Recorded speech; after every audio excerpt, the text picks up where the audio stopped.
While advanced video features are all the rage on cameras these days, photography is still the bread and butter of most consumer cameras. Whether you're looking for the perfect camera to document your travel adventures, a model that can capture beautiful landscapes, or a fast camera to keep up with sports and wildlife, there's no shortage of options out there, including many that are well-rounded enough to suit all manner and styles of photography. What's most important is choosing a camera that fits your needs, budget, and ergonomic preferences. It's worth noting that a camera's overall performance can vary drastically depending on the lens you use. As a general rule, it's better to invest in a less expensive camera body and higher quality lenses than to invest in an expensive camera body and cheap lenses. We've bought and tested over 80 cameras in our lab, and below you'll find our recommendations for the best digital cameras for photography. If you're looking for something more specific, you can also check out our recommendations for the best cameras for wildlife photography, the best cameras for landscape photography,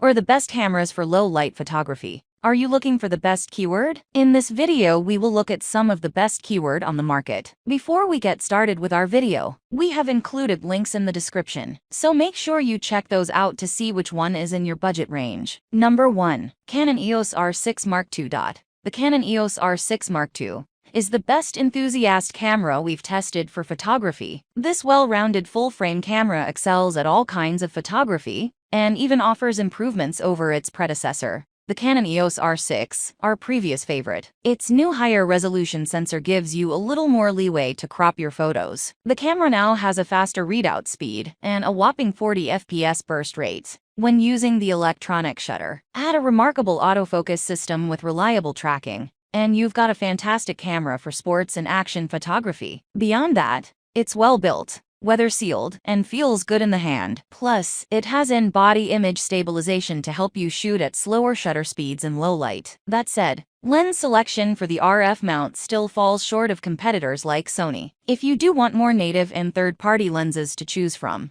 the Sony +/- 7 IV is another fantastic hybrid camera aimed at enthusiasts. It has a more clinical design with worse ergonomics than the Canon, but the two cameras are very evenly matched for performance. Of course, the original R6 is still an amazing camera for photography, if you don't mind a lower resolution sensor. Number 2. Sony +/- 7 III. If the Canon EOS R6 Mark II is beyond your budget, the Sony +/- 7 III is an older model that's still well worth considering today. Though it's been superseded by the more video-capable Sony +/- 7 IV, the A7 III is a mainstay for a reason and remains one of the best cameras for photographers for its price. It has plenty to offer, including a still competitive autofocus system, 10 FPS burst shooting, and one of the longest-lasting batteries you'll find on a mirrorless camera. You lose out on weather sealing, touch navigation, and Sony's new and improved menu system. However, these are small sacrifices for a camera that still holds up remarkably well to newer competition for image quality. If you're looking for slightly better build quality and ergonomics,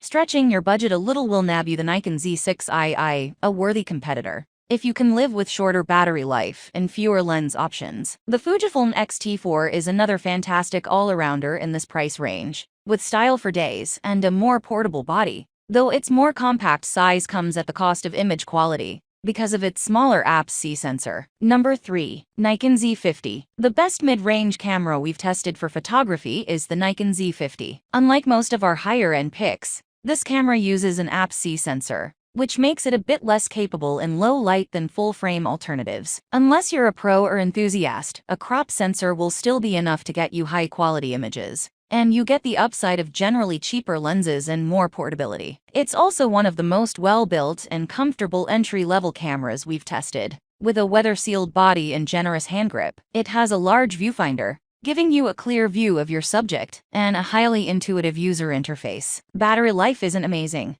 however, so if you'd prefer a longer-lasting battery, the Sony +/- 6400 is better in that respect. The Sony also has slightly better autofocus, but its ergonomics and user interface leave much to be desired. Number 4. Olympus OM-D EM10 Mark IV. The Olympus OM-D EM10 Mark IV is the best budget model we've tested for photography. It's the only option on this list that's part of the Micro Four Thirds system, and while the smaller sensor does mean a bit of a trade-off in low light capability, it's still an excellent little camera that offers a ton of value for its price. There's also a wide selection of affordable lenses available for the Micro Four Thirds system, making it a versatile option to grow your skills with if you're just starting in photography. The camera is also super portable, with a compact design making it easy to take on the go. Plus, it's one of the few cameras in this price range to feature in-body image stabilization, which can help you shoot at slower shutter speeds handheld. Though it doesn't have the most reliable autofocus,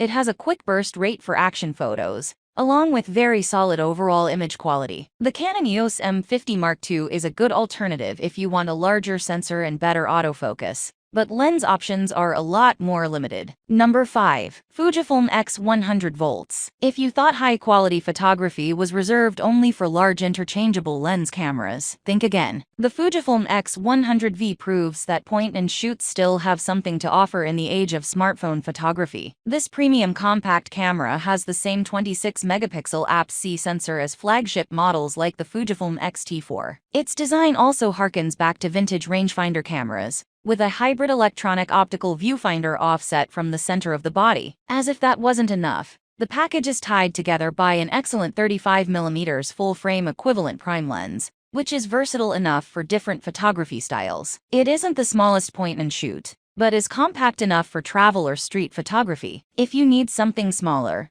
the Sony RX100 VIE is a great, more portable alternative. It even has a zoom lens if you prefer to have a bit more flexibility with framing. However, it uses a smaller 1-inch sensor, so image quality isn't as good as the Fuji. If you're after portability and image quality, the Ricoh GR3 is a street photographer's dream, and another worthy alternative as long as you don't mind giving up a viewfinder and tilting screen.